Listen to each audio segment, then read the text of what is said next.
হে guys, good morning everyone. So কেমন আছো সকলে? আশা করছি সকলে অনেক ভালো আছো আর আমরা অনেক ভালো আছি।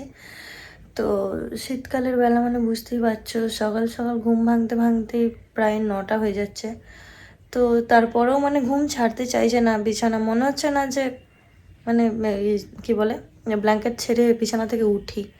তার উপর আমাদের এখানে যে ক্যাচড়াওয়ালাটা আসে, সে সময় মতো প্রত্যেক দিন আসে আর বাঁশি বাজাতে আরম্ভ করে দেয়।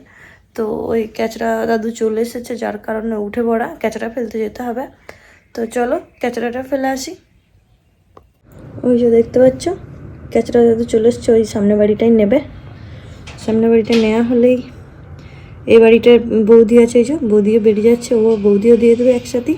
তারপরেই কিন্তু আমাদের বাড়ির সামনে চলে আসবে। তো চলো ক্যাচড়াটা ফেলে দিয়ে আসি। দেখতে পাচ্ছ একদম সোজা চলে আসছে, এক্ষুনি এসে বাঁশি বাজাবে।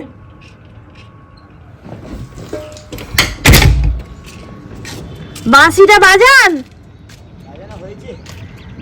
বাঁশিটা হ্যাঁ, আমি সকাল সকাল আজকে ব্লগ নিচ্ছি। গাইস দেখতে পাচ্ছ, এরপর আমি ক্যাচড়া ফেলতে চলে এসেছি।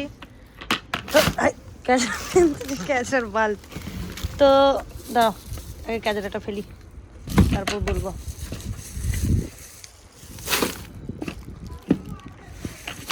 তো দেখতে পাচ্ছ গাইস, আমাদের আরামবাগ পৌরসভা থেকে ক্যাচড়ার গাড়ি প্রত্যেকদিন সকালবেলায় আসে।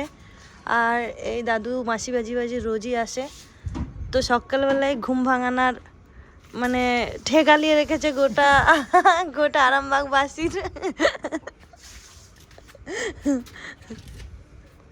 দেখতেছি যেমনটা দেখতে পেলে, তো ক্যাচড়া ফেলে দিয়ে চলে এসেছি। এবার যাব ব্রাশ করতে। তো চলো।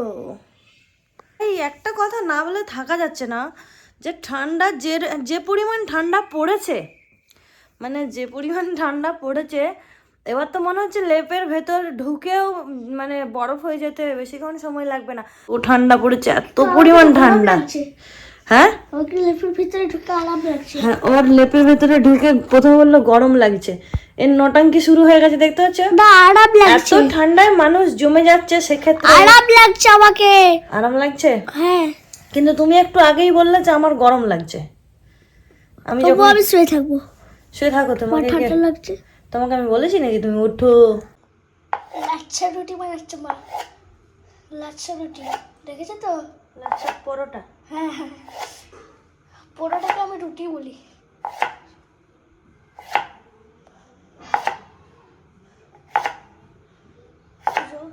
লাচ্ছা রুটি, লাচ্ছা পরোটা।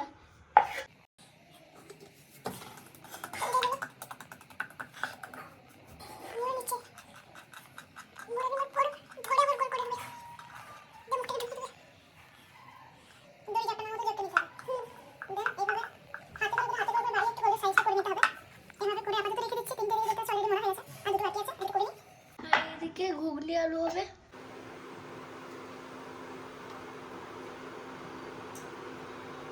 একে বলে লাচ্ছা পরোটা। তো এদিকে দিয়ে দিয়েছি আমি দ্বিতীয় নম্বরটা। আর যেহেতু আমার গ্যাস শেষ হয়ে গেছে, ওই জন্য আমাকে ইন্ডাকশানেতেই ভাজতে হচ্ছে। তো এদিকে দেখতে পাচ্ছ পরোটা আমার কমপ্লিট, লাচ্ছা পরোটা কমপ্লিট।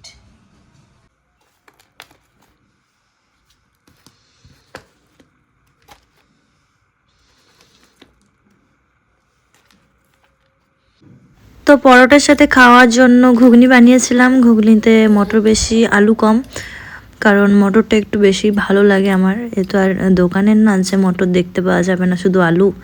তো আমি মটরটা একটু বেশি দিয়েই ঘুগনি বানিয়ে খাই। তো ঘুগনিটাও খুব টেস্টি হয়েছিল, খুব স্পাইসি হয়েছিল। যেহেতু আমাদের জাহানবাবু একটু কাঁচা পেঁয়াজ খেতে ভালোবাসে, যার কারণে গাজর আর পেঁয়াজ কুচি করে রেখেছি। এইদিকে মা ছেলের বেড়ে নিচ্ছি, যেহেতু মা ছেলেই সকালে নাস্তা করব। তো মা ছেলের খাবার বেড়ে নিলাম এদিকে। তোমরা যারা আমাকে এত ভালোবাসা দিচ্ছ, এত সাপোর্ট করছো, তো তাদের জন্য অনেক অনেক ধন্যবাদ। আর কে কোথা থেকে আমার ভিডিওগুলো দেখো সেটা কমেন্টে অবশ্যই বলবে, যাতে করে আমি আমার নেক্সট ভিডিওতে তাদের নাম এবং তাদের আইডি নাম্বার